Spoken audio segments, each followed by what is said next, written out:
February 16th, 2022. And the Lord wants us to go through the offense to get your mind on what the Lord is saying and not what man is saying. So we're in Matthew 18. I would love to read the whole chapter.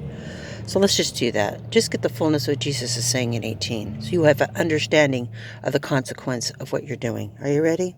At the same time came the disciples unto Jesus, saying, Who is the greatest in the kingdom of heaven? And Jesus called a little child unto him, and set him in the midst of them. And he said, Verily I say unto you, except ye be converted, and become as little children, ye shall not enter the kingdom of heaven. What did he just tell you? The little ones in this scripture are those that are converted and come as little children. Let's move on. Whosoever therefore shall humble himself as this little child, the same is the greatest in the kingdom of heaven. And whosoever shall receive one such little child in my name receives me. But, now listen, but whosoever shall offend one of these little ones who believes in me, it were better for him that a millstone were hung about his neck, and that he were drowned in the deepest of the sea. Woe unto the world because of offenses, for it must needs be that offenses come. But woe to that man by whom the offense cometh. Wherefore, if thy hand or thy foot offend thee, cut them off, cast them from thee. It is better for thee to enter into life halted or maimed, rather than having 2 hands or 2 feet, and be cast into everlasting fire. And if thine eye offends thee, pluck it out, cast it from thee.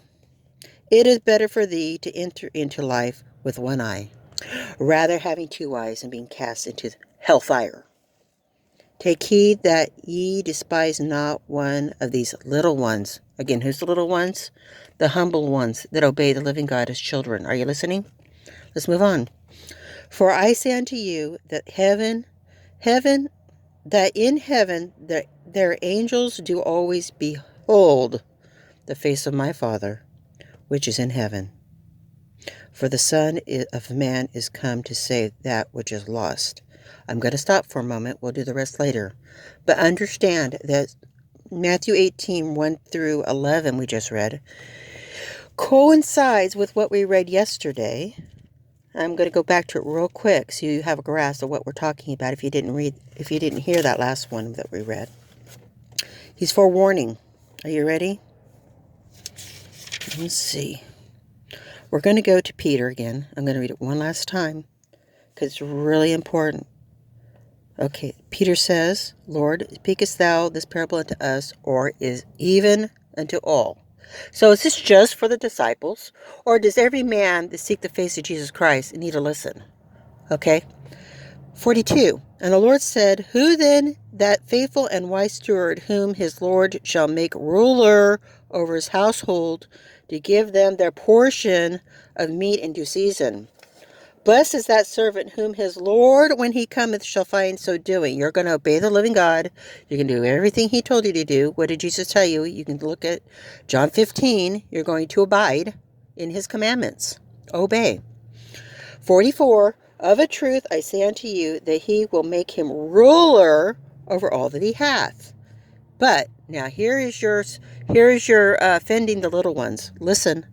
But and if the servant says in his heart, My Lord delays his coming, and shall begin to beat the manservant and maidens, and eat and drink and be drunken. So you who says the offense of the cross is the blood covers me, it's past, present, future, because Jesus sacrificed himself on the cross, my sins, the law of death doesn't apply to me anymore. Okay, you've just actually, if you look at Matthew 12, 12:34, 36, where he says, your words condemn you. You've just condemned yourself by those very words. Because he says here, the Lord of that servant will come in a day that he looketh not for him, and an hour when he's unaware, and will cut him asunder, and will point him the portions of the unbeliever. My friend, what is the portion on the unbeliever? The lake of fire. You understand how deep this is? Because it says in Revelation 21:8, the spirit of unbelief. Those that have unbelief will go in the lake of fire. Those that lie, it also says liars go in the lake of fire. All liars go in the lake of fire. So if you're going to continue in your filth, your uncleanness, that is an offense and a stench in the nostrils of the living God, you will find yourself in the lake of fire.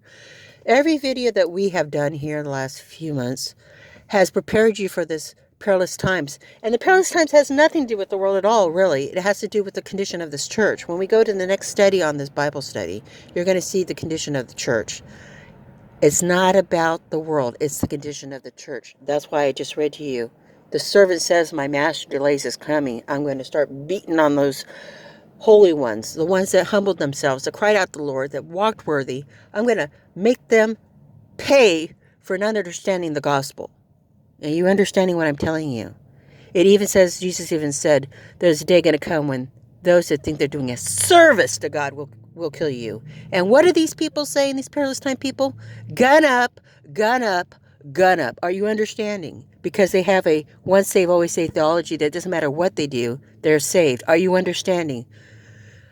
My spirit is just overwhelmed with everything God's showing me. We're going to stop the video. I know it's getting a little long. I like short ones. We're going to let the living God get us ready for the next part, because we're going to talk about how the offense of the cross, the rock of offense, the perilous times, and all this, and the dream the Lord gave me, the strong delusion dream, how it's all connected, how everything that the Lord has spoken, everything is connected. And if you're not preparing your heart in holiness, you will perish. You will, because Jesus said through Paul in Hebrews 12:14 that if you do not have peace with all men and holiness, you won't see God.